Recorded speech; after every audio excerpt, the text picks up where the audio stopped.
So check in with yourself every single day. Out of 100, how do you feel? Maybe put 4 parameters about that: mood, health, sleep, focus. But the reality is that people that try and fail will always get further than people that don't try at all. Yeah. I fill my cup first. Yeah. It's that whole airline piece of you put your mask on first to help others. Yeah. I've had to learn that. Give myself lots of time. Okay. So I'll leave everything to the last minute because I know that I can do it. So why not? Why set myself up to fail?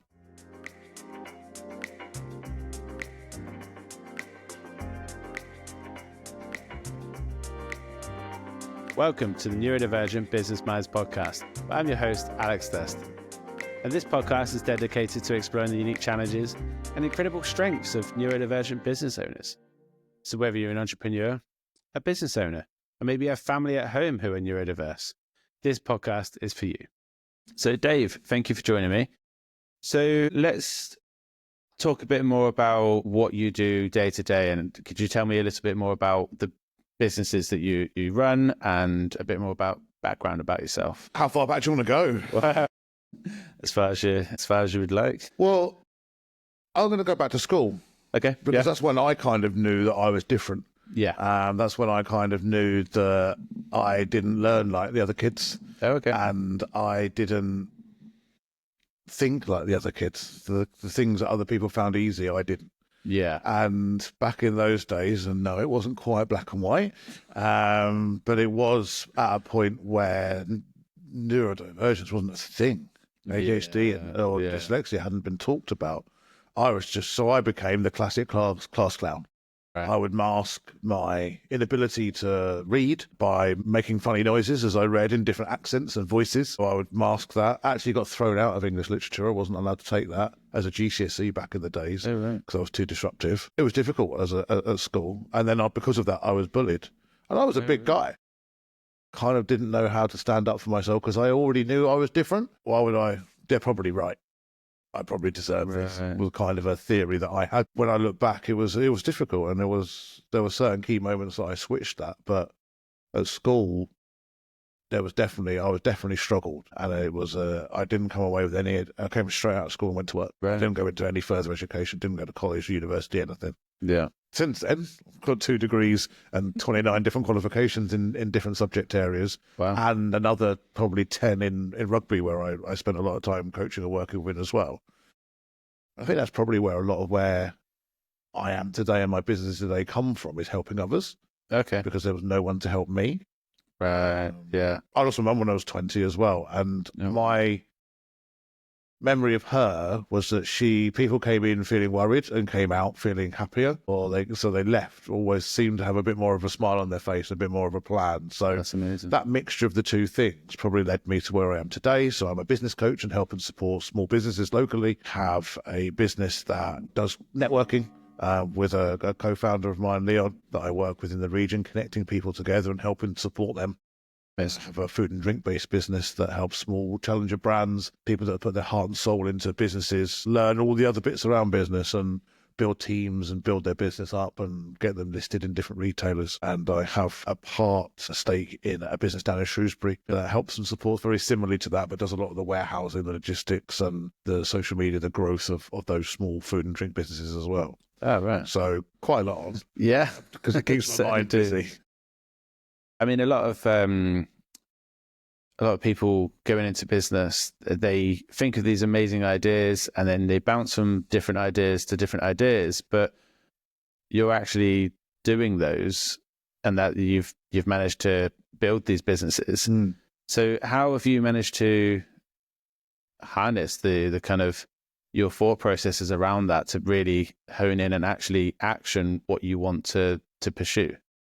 Probably goes back to those school days as well. Right. When you go back to those school days and you're failing everything and everyone's telling you you're useless, everyone's telling you that you just need to try harder. Yeah. Which doesn't help, by the way. Apparently, just try harder. And people are probably coming from a good place. Yeah. And also a frustrated place. Teachers had 30 kids in the school, so the good ones got the attention and the bad ones got thrown down the classes. Yeah. No one really understood or asked why. Yeah. Well, because I failed so much then. What have you got to lose? So I was used to failure. I also played sport, so I was used to failure. You lose a game at the weekend, You have to dust yourself off. You go back to training on the Tuesday. You learn what went wrong. You try and put it right on the Thursday, and then you go again on the Saturday. And that mentality, actually, I had no idea at the time, was setting me up for one of my superpowers then, which becomes resilient. So I don't have a problem trying and failing because that's all I ever did. Yeah. So I only ever tried. Actually, more grade A students work for grade D students. Because grade A students tend to strive for perfection. Whereas a grade D student is used to so many failures that they'll just try and try and try. So if you look at, I think someone said something interesting the other day, Elon Musk threw rocket after rocket after rocket after rocket, rocket fail, rocket fail, rocket fail, and they've got to commercial flights before NASA. Oh, really? Because NASA just want to perfect it and do it once. Whereas Elon Musk learns and fails and learns and fails and learns and fails. There's a little bit more about Elon Musk's mindset that we probably haven't got time for. But the reality is that people that try and fail will always get further than people that don't try at all. So I learned that very young. And that was one of the resilience pieces that's helped me when I get an idea and go, okay, well, I'll try it. I'll ask questions. And because I inherently thought and was told I was stupid, I now use that as an ally as well and think, well, if I'm stupid, then I'll just keep putting my hand up and asking questions. Yeah.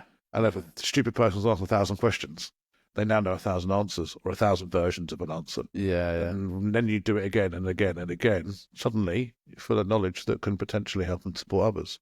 Well, that's really interesting how what your upbringing has gone from such a negative to now such a positive, being able to input what you've learned along the way and the resilience that you've built over the years is now able to put that into your businesses and help them succeed. Hats off to you for that one. Well, it wasn't something that just happened. I think, obviously, losing my mum at 20 was a pivotal point in that, and that kind of gave me there was nobody then, so I was on my own. Right. So there's no family Christmases, there's no one to turn to when you need any help or support. So I spent a few years in the wilderness, almost, just learning and failing, and no one. I cooked for years anyway. It's one of the only GCSEs I got, actually, was in cookery. Oh, right. Again, I have to do something to help me switch off. Yeah. Cookery, gardening, those kind of things help me do that. So I had to go through the wilderness and learn. So then I really wanted to. Then I could impart that knowledge onto others, and that helped them. And then, I want to help more. Then I learned how to help properly. Yeah. Because what we think is helping isn't necessarily helping. So I used to just give people the answers. I've done that. You do this. Yeah. I've done that. Do this. Doesn't teach them anything, does it? Doesn't help at all. No. The irony is we both walk away going, someone's got the answer, so it's helped them a little bit. Yeah. And I've given them the answer, so I go, well, I've done all right. I've helped them a little bit. But it wasn't actually helping them because they didn't know what to do next. So it was just enabling helplessness. And when they face challenges on the way for those, they're then stuck again because they don't know the answers. And then going back to that school piece, I had no ego because I was worthless. I was getting beaten up. I was getting bullied. I was no good at school. So all of that had been drummed out of me. So it's never been about that, about looking at the person in front of me and going, what's the best thing for them? And so when you've got that aspect, it enables you to think of things differently. Yeah. And start to look inwards as well. Where do my biases lie and how do I get rid of those? And where are my superpowers, the resilience, other things that I can, and going back to those 1,000 questions, how do I impart that on others? Yeah. It's really interesting. I mean, for the listeners that they could be going through or have relatives at home that could be going through that stage in their life where they're going to school every day, they're getting bullied because to others, they might not seem like they're enough and they start to believe that themselves. How would you, from your own experience, recommend that people would, one, to be able to support those people going through that, but also how would they be able to create that turning point for themselves to think, you know what, I am better than this and I'm able to progress further? I think from the first side is asking questions and just letting people know that you're there. Yeah. So you don't have to have all the answers. The person in front of you doesn't need to talk to you there and then. Yeah. Because they're dealing with stuff. And the last thing they need is more pressure from somebody else to tell them what's going on. It can be very, really painful, feeling of worthless, just sitting there letting people beat me up. Yeah. That's the lowest point. Right? That's one of the lowest points you can get to.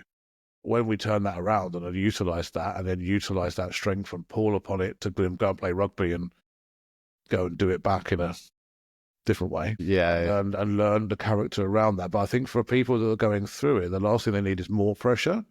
So creating environments where people just know you're there and they can come to you when they're ready. Yeah. And they have to be ready. You can't make them ready. No. They have to be ready. So that's kind of the first part. But if it's you, the thing is all about asking questions. If you're thinking, it's about asking the right questions, listening, really listening. We spend a lot of time going, "You right? How are you? Yeah, good. You?" Yeah. And that's it. We never get under the skin of it. So when you ask somebody again, are you sure you're all right? Because you seem a little, and then pause normally, so you'll get a different response, because our natural defense is, "Yeah, good, thanks, you." Yeah. And that's it. And you hear, "Good, thanks, you." And now, okay. Yeah. We've all been there going, "What's wrong?" "Nothing." "Okay." Yeah. And I know from my own experience with that, and I'm okay, thanks, until it's the right time to say that and in the right environment.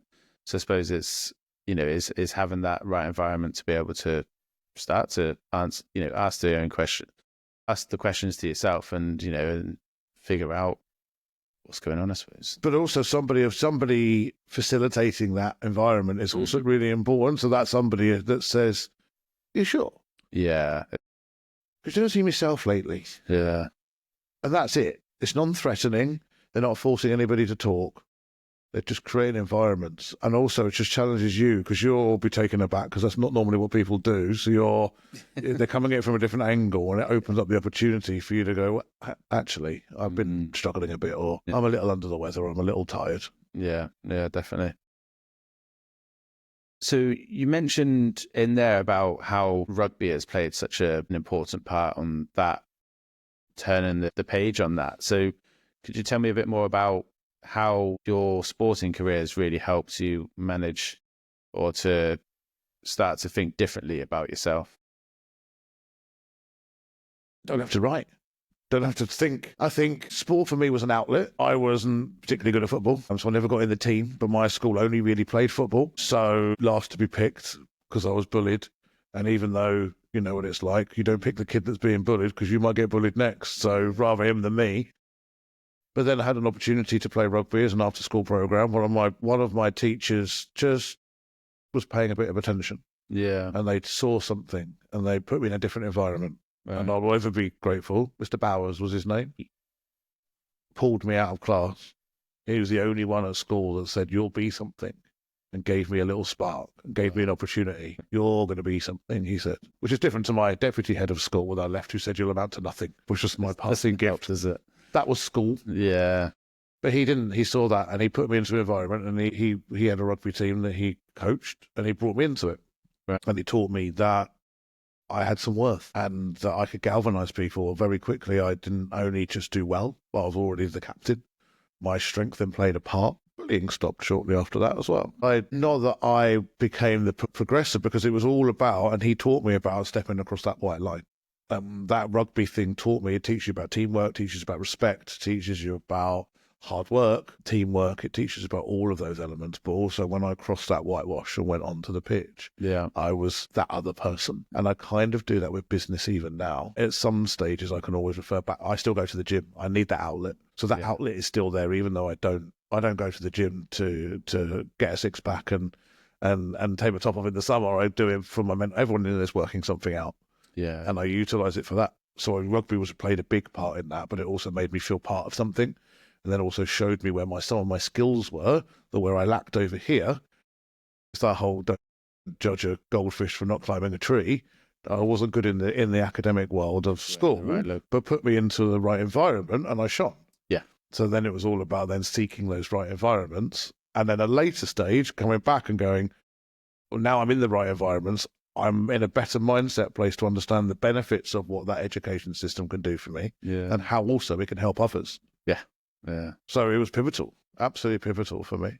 That's amazing how you've managed to utilize the sport to really, overcome those challenges that you face as a child. And a lot of people may just accept the fact that was the case, but you've kind of taken that rugby and you said you put yourself into the right environment, and that's where you've really exceeded and shone with that. So it definitely helped. And I think going back to school, you've got different schools, a brutal place anyway for most people. It can be very, very brutal. And there was obviously the cool kids, wasn't one of them, still not. And there was also the chess club and the kind of lesser popular kids, which is the group I was kind of in, but still at a distance because and for a guy my size, I shouldn't have been.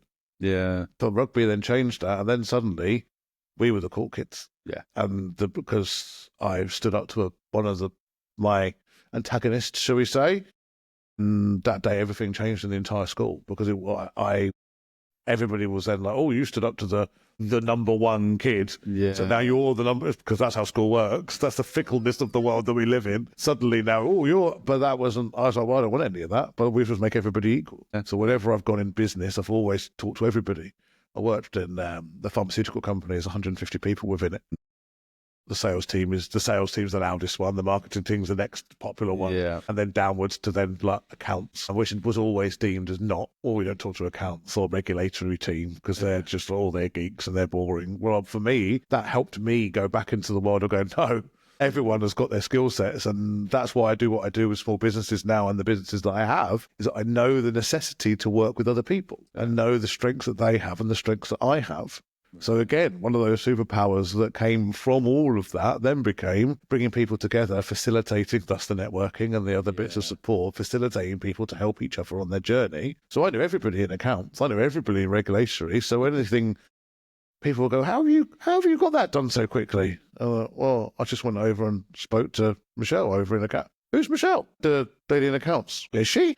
And that was the difference. Yeah. It was making everybody feel seen, because when you come from a place that you don't feel seen, you know what that feels like. So you want to shine a light on others. Yeah.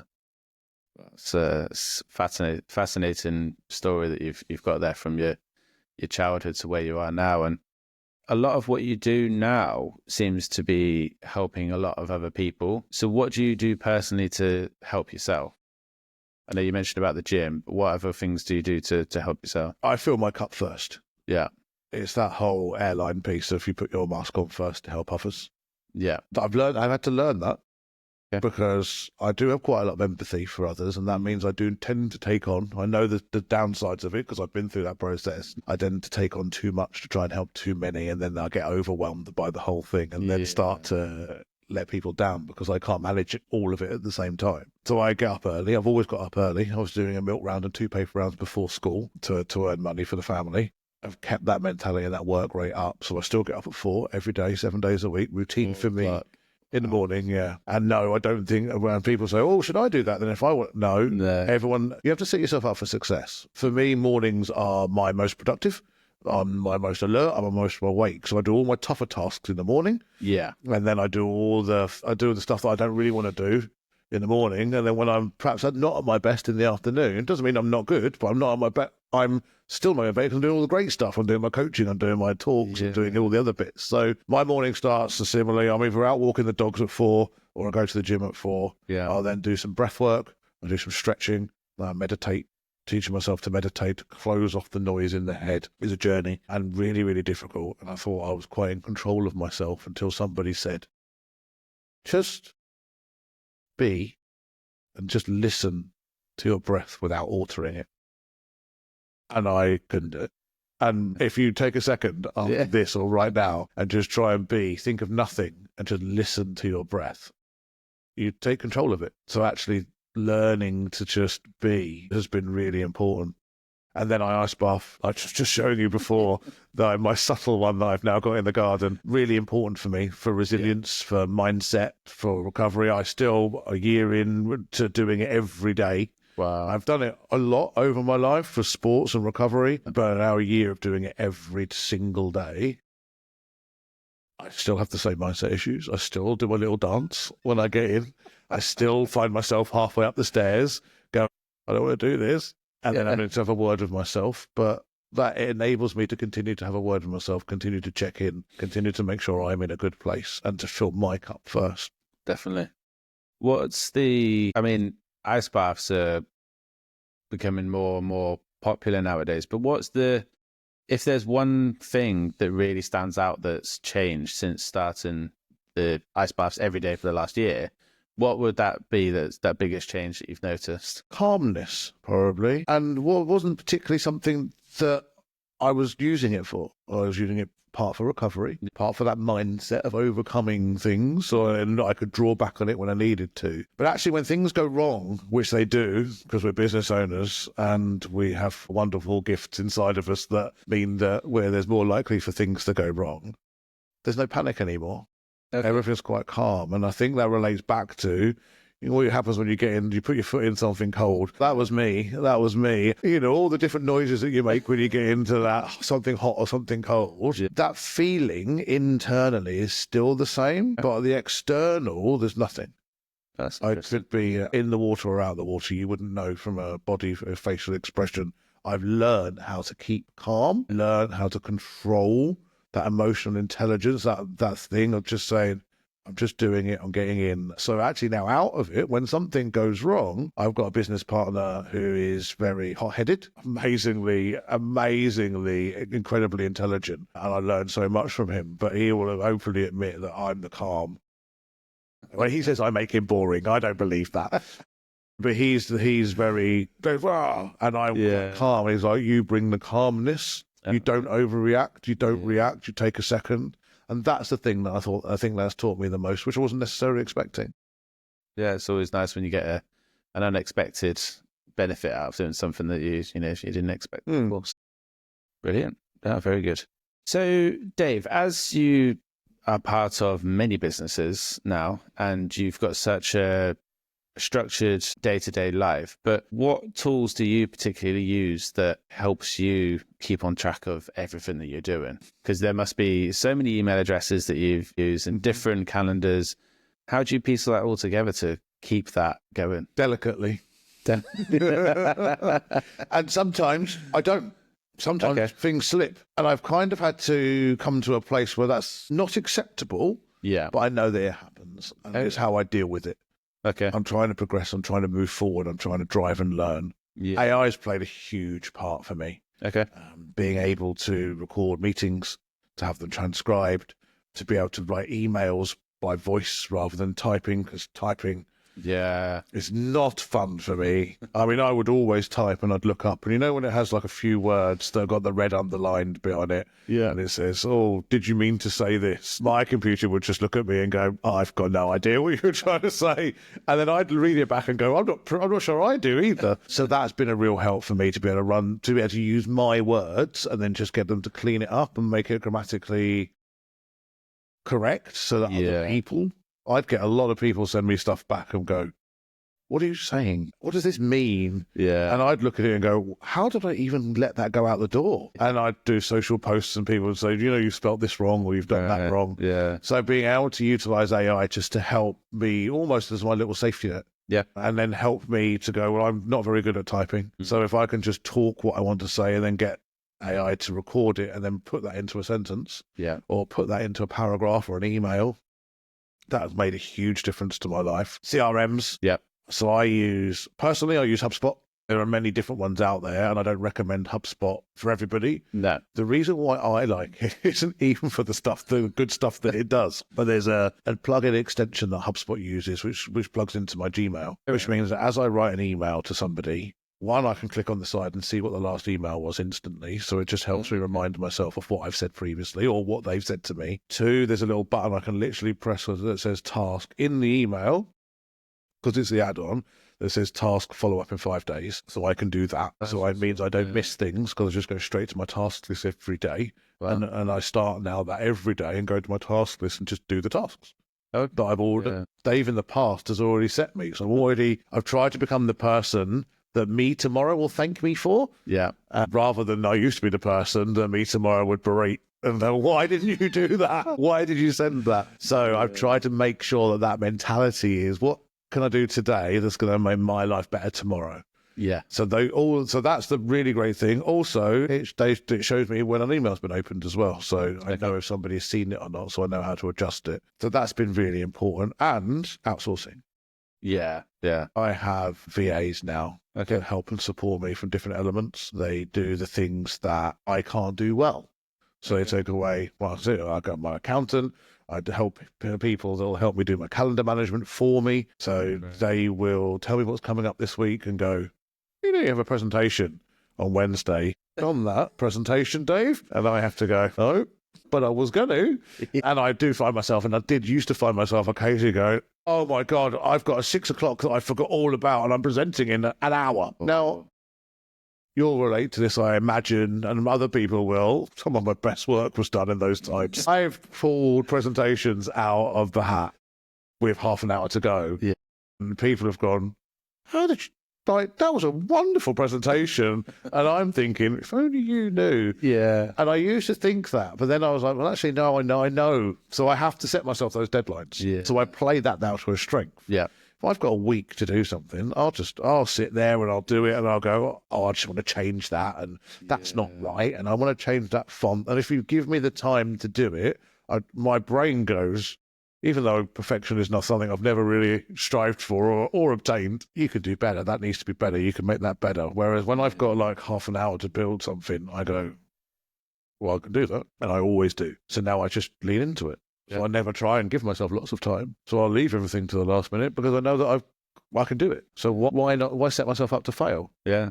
So I've just learned lots of ways. Again, thinking about that future Dave, and I like him because I like myself. I didn't used to like myself at all. No. But I've got a lot of time for Dave Christie, and I think that we should have a lot of time for ourselves and accept who we are and love who we are. I think that's important. If we don't, why would anybody else?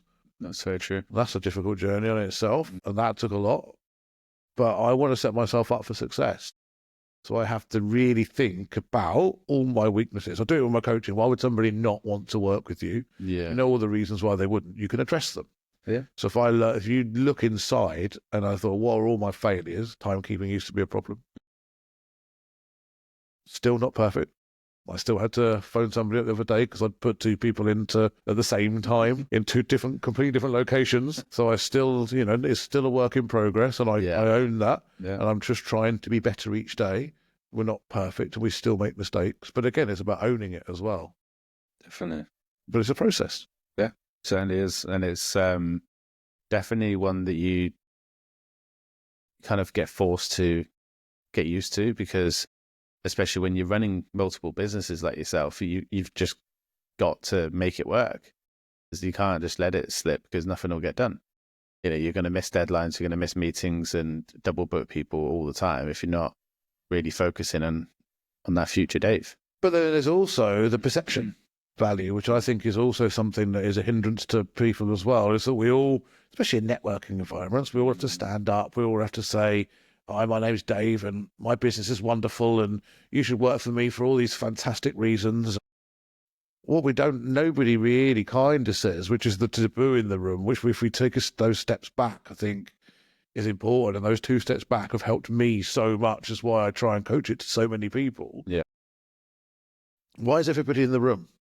Because they're not where they need to be. So it's okay not to be where you need to be. Why else are they not in the room? Well, they're looking for business, so they haven't got enough business, so their business isn't where they want them to be.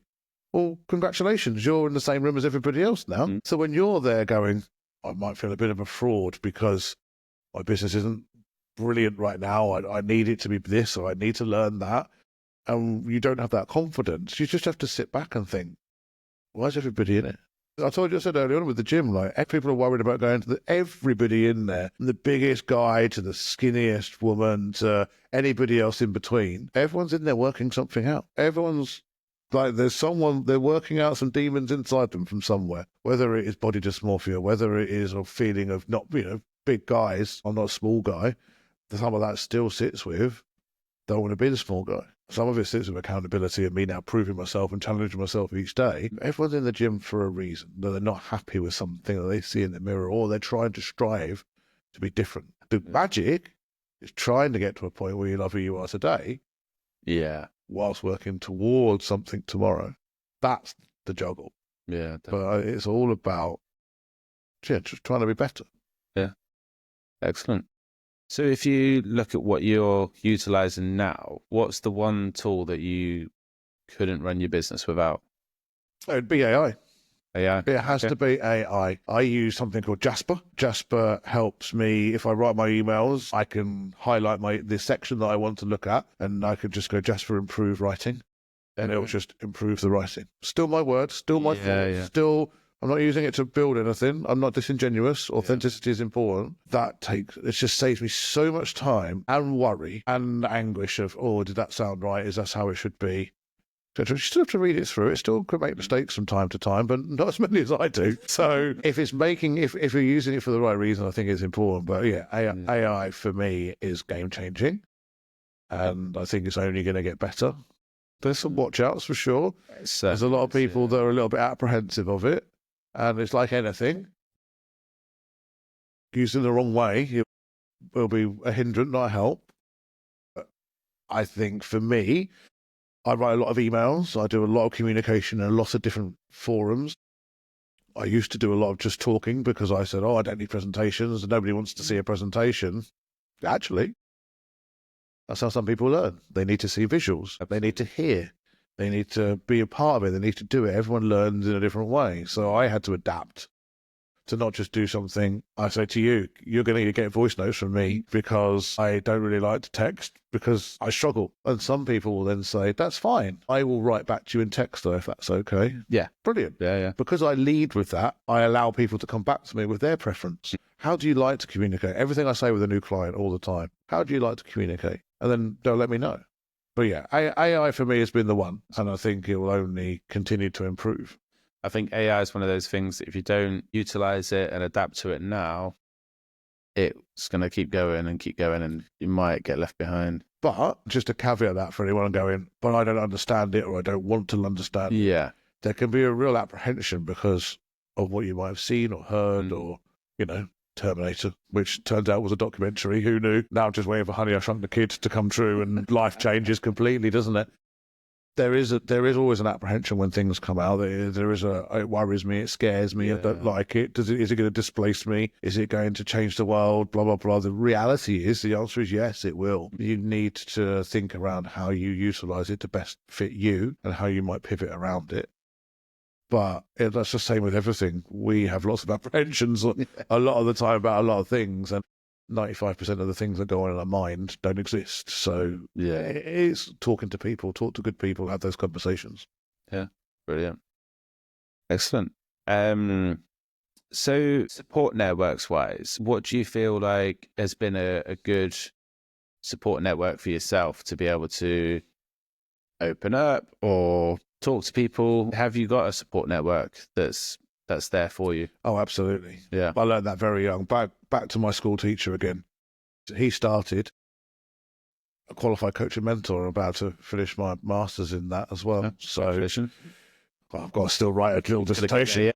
Other than that, it's pretty much a walk in the park. But again, I'm really good at the applied, the theory stuff, the coaching and the mentoring, top of the class. Yeah. Brilliant. Great. The writing down academic stuff, way down the bottom. Yeah. But luckily, I've got some good people around me there that are helping and supporting me to learn and do that as well. And I think when we look back, we've always had mentors, whether we knew it or not, who they were or what they were doing. We've always looked up to somebody or admired somebody from having sports people or celebrities on the wall for whatever reason, rightly or wrongly. But yeah, support networks for me is very important. I have a coach and mentor myself, and I think it's around choosing the right people that allow or facilitate you to be yourself. The people will try and push their own objections or objectives onto you, and actually that's not what it's there for. There to challenge, to create environments for you to think differently, or to just talk things through. I've always had a good support. Never a big one. Never a big one. My circle is very, very, very small.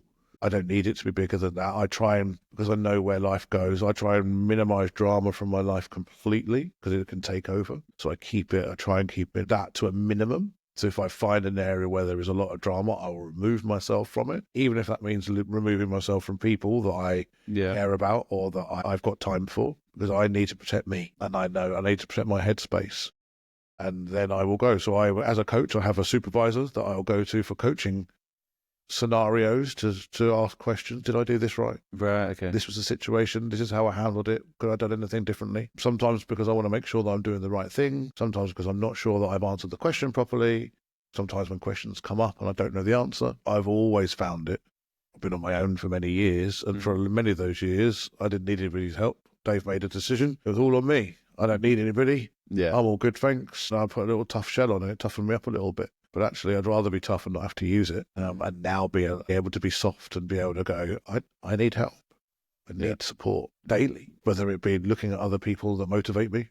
I mean, look at TikTok for a period of time every day, not because I want to learn new dance moves, although I'll bust one out if you really want me to. But actually around, there's key people that motivate me every day. I need it. So I, again, set myself up for success, and I build that into my day, that I can look to people that don't even know that I'm looking at them sometimes. I listen to what they say and it motivates me. And it's not those grandioso, the big celebrities, the big kind of endorsed motivational speakers out there, as fantastic as they are. It's normally people around me that I know struggle day to day, that are still busting it, that are still slashing it, that are still putting one foot in front of the other. Yeah. They're the people that inspire me. They're the people I want to inspire. Yeah, that's fantastic. I mean, where's I go with that one? So for those that are listening that may be going through something similar, that don't necessarily either know where their support network lies or even have a support network, what can people do how can they find a support network that might not have access to a business coach and might not be able to afford it necessarily? Or what's the stepping stones that someone can go to eventually reaching that stage? We're in a world, I think, where access to knowledge is everywhere now. There's more access to knowledge than there ever has been before. Yeah. But that also means there's a lot of choice and there's a lot of noise. And everyone's telling you lots and lots of different things. And you'll speak to 5 people that are all good people, and they'll tell you 5 different ways of doing things. Yeah. It's really confusing. So what's the right thing for me? So I think it starts with thinking around finding people that you resonate with. So if you can't find a business coach or a life coach, type it into TikTok, type it into YouTube, go and listen to half a dozen people, and then go, oh, that resonates with me. And then just learn more about them. You don't have to be able to afford them. I put loads of stuff out. So many people put loads of content out because it's a lead magnet for a start. And people, it's helping for others. We get messages all the time around, that really helped today, or that's what I needed to hear, or oh my God, what you've just said there, you almost read my mind. Yeah. Those little things keep doing what we're doing. But those people are out there, and there's lots of people that have got something to say, like this podcast, for example. This will find the right people. I think that there is an element of just going searching, just keep looking.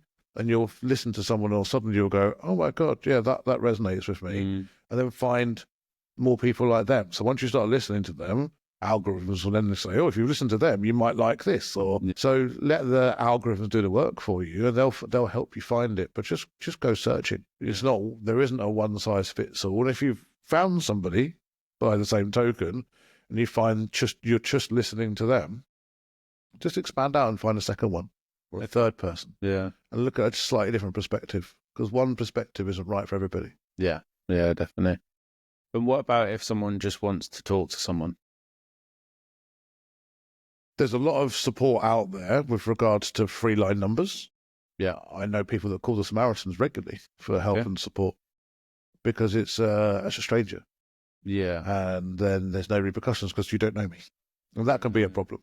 Yeah. So I know people that I've got into coaching that don't come to me because they're like, well, I know you, or you know people I know. And that makes me feel a little bit more uncomfortable, but I'd rather talk to a stranger. Yeah. But I would also say that there is always somebody around you that's willing to listen. You might not think that they do. You might have decided that they won't take you seriously, or they'll just dismiss it. But position that questioning right. There's always someone that's around, a friend, a colleague, someone perhaps you least expect. Look around you. Start looking for the person that would be open to talking, and seek them out. But there are a lot of free phone numbers around. If you have an issue with anything, if you've got a problem, type it into the internet. Who can I speak to about? You can BetterHelp as an example. It's £45 a session. And now that's a lot of money to some people. Yeah. So it's not something that you can do every week, potentially. But even just having that place to talk is important. And then, as I said, there's 3 phone numbers. So there is something at different stages for everybody. Definitely. But what I would always say is take a moment, stop judging as much. I did this. It's not as easy now. And actually look around at the people and think who's got that empathy towards others that might be more open to listening. Yeah. And ask them. I really need to talk to somebody. Are you okay just to listen to me for half an hour? Yeah. Because if you start to talk, I call it exhaling. And people go, oh, I've had such a bad day at work, and this happened and that happened, and I haven't finished exhaling. The rescuer comes out in the person opposite, and they want to come in and go, oh my God, they're terrible people. You've had a terrible day. Why do they be like that? Yeah. And they try and make you feel better because they come from a place of love. But you haven't finished exhaling. Yeah. And you actually need to finish that exhale. People say, oh God, I feel so much better just for saying it out loud. There's a reason behind that. There's science behind that. To set yourself up for that success was saying, oh, can you just listen to me till I've finished? Would that be okay? Sometimes that person never has to say anything back. You just have to be in the room. And I think from the other side of that is when you are that person that someone's exhaling to, that you do feel like you need to say something back and to comfort them. And sometimes you don't know what to say. But if you are able just to be the ears and just let them just exhale, well, that's all that someone needs. Bring out your inner Ronan Keating. You say it best when you say nothing at all. I love that. Genuinely, it is resist that temptation. Jokes aside, resist the temptation. And also, you'll also find that pause, people want to fill the gap. I call it door handle moments when I'm coaching.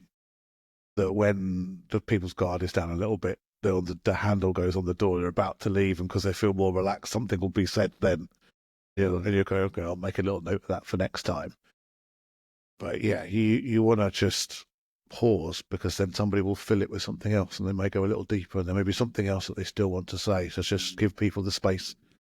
That's the best thing you can do for them. They'll tell you. They'll say, no, that's it, I'm done.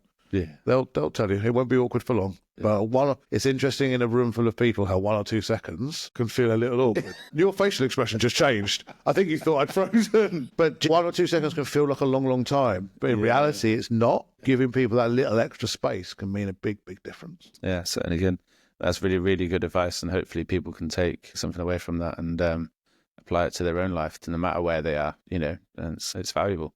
It's a journey. Certainly is. Yeah, it certainly is. I mean, I know from my own experience, for talking to my friends, that I would never probably think that they would want to listen or would listen. And you think, actually, yeah, they do care and they do want to listen. And you've just got to take that step over that little line and, open up for it. So, and everyone's at a different place of that journey. Yeah. So I talk very, very openly, sometimes loudly. I know, who knew, for those that know me. But I do it deliberately. Nothing's by accident. Yeah. The questions I ask, the way that I ask, the way that I do it is not by, I'm a larger than life character now, never used to be at all, because I want to help promote this. So I do talk about the problems that I have, the psychological problems, the mental health problems, the dyslexia, probably the bits of ADHD that are around me that bring in that procrastination. And I help myself and learn and share. I try to be as open as I possibly can. There's an article coming out in the local Chamber of Commerce magazine very shortly, because I've been working with a charity called Vision. Oh, yeah, I know. Yeah. And talking about bereavement and mental health around the loss of my mum. Well, that's an article I've poured my heart out to, as warts and all as it can be, that'll go out, and I'll share it with everybody because I'm comfortable with that now. Yeah. That doesn't mean that you have to. Doesn't mean that you might not be anybody that ever shares it, but just wants to listen or just wants to talk. Everyone's at a different stage and plays a different role and different part. Just because one doesn't mean that you have to, or that you need to feel the pressure to. The more people that do openly talk about it, the better it's going to be for everybody. But sometimes there's things that I can't do that other people can. This is something that I can do, so it's something that I choose to make a real value in my business and my life. Yeah, no, fantastic, brilliant. So, I mean, our conversation's been such a fascinating conversation around everything that you've been through throughout your whole life and how you've made the changes to really better yourself and to also better other people as well. Do you have one key takeaway that the listeners could get from this individual episode? Check in with yourself. Okay. So I have and I do it with some of my clients as well. I have 100 rule. Right. So I will say, if you think about it, if you're at 100% today, Mm-hmm. in whatever it is, whether it be overwhelmed, whether it be any part of your life, and you're at 99 tomorrow, would you notice the difference between 100% and 99%? So very quickly, in 30 days, in a month, you can be at 70%. Yeah. In 2 months, you can be at 40%. Yeah. And now you just feel like everything's like running through treacle. Everything's heavy. Everything's difficult, and you don't know why. Mm-hmm. So check in with yourself every single day. Out of 100, how do you feel? Maybe put 4 parameters about that: mood, health, sleep, focus. Could be any 4 key markers that are important to you, and rate them out of 25 each. We do it out of 100 because if you do it out of 10, everyone says 7 for everything. Because it's a safe number. Yeah. And also, if you're going to do that, take away the 7, so you do it a 6 or an 8. And so it makes it a big difference between a 6 and 8. So if you do those 4 areas out of 100 and just check in with yourself each and every day, doesn't have to take more than a few seconds, and you'll get used to doing it. Yeah. And start that new habit and just check in on yourself. And then you'll start to notice trends and patterns, and anything that changes, you'll be able to adapt with a lot quicker. So instead of it getting a week, 2 weeks, a month, 2 months down the line, and it becoming a real struggle, you can see a pattern a lot quicker, and you can set yourself up for better success. Oh, that's fantastic. I mean, I'd love to know if people do find benefit in that, and if they do implement that themselves. I'd love to hear about that as well. It'd be really interesting to see how people can utilize that. So yeah, thank you very much for joining me on today's episode, Dave. It's been fascinating finding more about younger Dave and future Dave and how you manage in your day-to-day businesses and your life and juggling everything. So thank you very much for joining me on today's episode. I've really enjoyed it, Alex. Thank you. Yeah, it's been a pleasure. Thank you for tuning in to this episode of the Neurodivergent Business Minds podcast, where I've been your host, Alex Thurston, and I look forward to seeing you in the next one. Please don't forget to like, subscribe, and by all means share the episode with someone that you might find gets a lot of value from this podcast. I'll see you in the next one.